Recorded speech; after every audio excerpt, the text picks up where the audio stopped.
est-ce que l'on comprend ce qui se passe? Est-ce que l'on comprend que l'Occident et l'Union européenne sont en train de chauffer les esprits des populations au point qu'elles imaginent qu'il serait assez normal d'avoir un conflit nucléaire avec la Russie pour que l'Ukraine, qui n'entrera pas dans l'Union européenne, d'ailleurs les pays de l'Union viennent de le dire, pour que l'Ukraine puisse éventuellement adhérer à l'OTAN. On voit bien qu'il y a ici une partie de bras de fer énorme qui se produit. On voit bien que ce qui compte, ce n'est pas du tout la liberté de l'Ukraine et la démocratie en Ukraine. Les Occidentaux s'en fichent pas mal.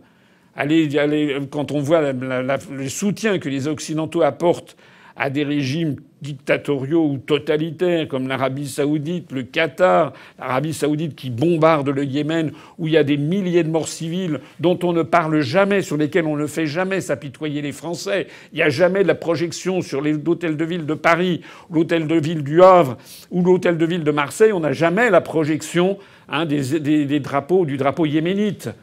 Pourtant, il y a, depuis 2015, plus de 10 300 enfants qui ont été tués par des bombardements de Saoudiens avec des armes françaises et américaines. Si les Occidentaux sont prêts à aller jusque-là, c'est bien parce que l'objectif de toute cette opération, l'objectif de la présence de troupes de l'OTAN et américaines en Ukraine, c'est bel et bien l'objectif d'attaquer la Russie. Nous prenons des mesures, des sanctions économiques et financières. Tous les jours montrent que ces sanctions vont essentiellement frapper les Français, les Allemands, les Italiens, mais particulièrement les Français comme d'habitude. Particulièrement, nous serons les dindons de la farce. Nous voyons s'envoler le prix du gaz, du pétrole, des hydrocarbures, bientôt le prix des céréales, ça a déjà commencé, le prix de tous les métaux est en train de flamber, l'inflation arrive, l'inflation gagne, le niveau de vie des Français va rétrograder à toute allure. Et tout ça pourquoi? Pour que l'Ukraine puisse entrer dans l'OTAN. Il est absolument inadmissible que nous risquions d'entrer en conflit nucléaire avec la Russie pour des raisons qui échappent complètement au peuple français. Est-ce qu'on se rend compte de ce que ce serait une guerre nucléaire? Est-ce que les Français s'en rendent bien compte, notamment les jeunes générations? Est-ce qu'ils se rendent compte de l'horreur qu'a représenté le bombardement à Hiroshima ou à Nagasaki? Ils y sont déjà allés pour voir ce qui s'est passé. 70 000 personnes mortes en une seconde à Hiroshima. Et 190 000 avec le temps. Et à Nagasaki, à peu près pareil. Et c'était des petites bombes. Par rapport aux puissantes bombes thermonucléaires.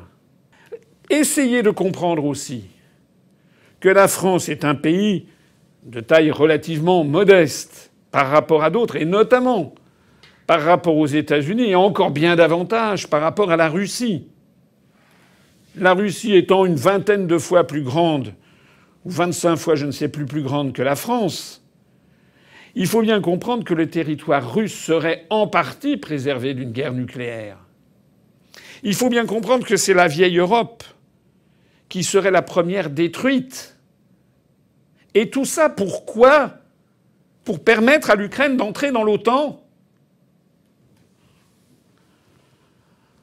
La fin de notre civilisation, la fin de la France, la disparition, l'assassinat de centaines de millions de personnes, tout ça pour permettre à l'Ukraine d'entrer dans l'OTAN.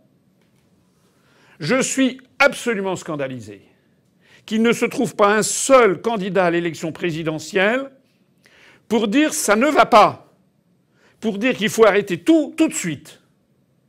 L'Union européenne ne doit plus livrer une seule arme à l'Ukraine.